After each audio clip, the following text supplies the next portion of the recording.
Last spring, we first told you about allegations involving Fremont's County Humane Society, including animal neglect. Now, City Council has approved a contract with a new shelter, but nothing's changed with the longtime contract with DCHS. Our 3 News Now investigative team took a look at how much Fremont is now spending on animal control. Since the spring, many in Fremont have complained about the Dodge County Humane Society, saying the city needs to end its contract with the nonprofit and get a new director. I believe that the animals need a voice. I 100% don't think she needs to be in the position she's in. She doesn't need to run that shelter. We talked to Amanda Comstock and Jessica Mace last spring. They're just 2 of several former employees who say something needs to change. A lot of our cats were infected with tapeworm or ringworm. Animals weren't getting vaccinated, weren't getting spayed or neutered, weren't getting microchipped.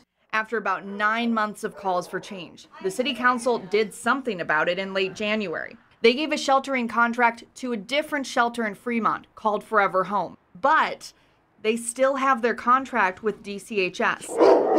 And that translates to $103,000 a year for DCHS and another $190,000 to FurEver Home.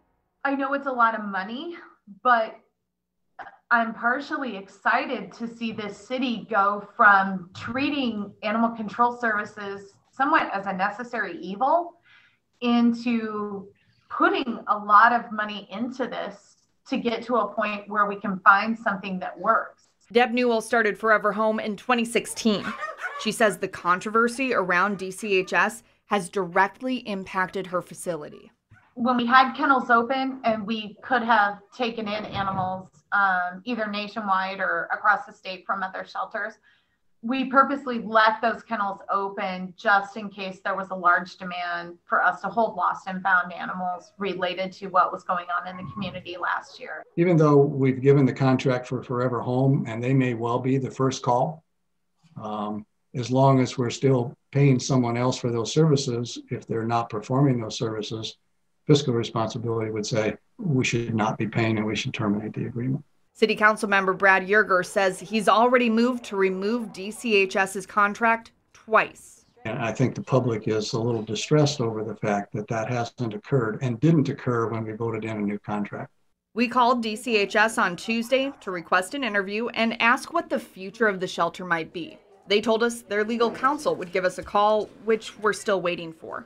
But Director Tamar Reed did speak at a City Council meeting in late December, saying the Animal Control Board that found possible violations of the contract was biased, and she and her staff have faced continued harassment. Here's what she told us back in May. People ask me, why do I still do this? Because I am here for the animals. You keep telling me that I don't care about animals. You keep telling me that I don't have a heart. I'm here for them, and I'm here for my staff.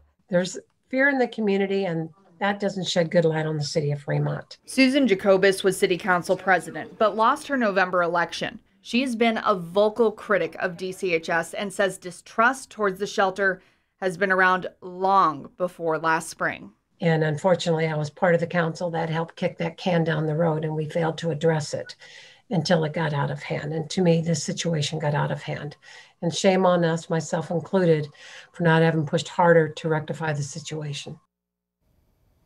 And on top of the nearly $300,000 the city will pay each year, the city will also pay FurEver Home hourly for services like picking up stray pets. The city is also buying equipment and hiring 2 community service officers. You can see the breakdown of all the costs and more details on our website, 3newsnow.com, as well as the original stories we shared with you last year on this.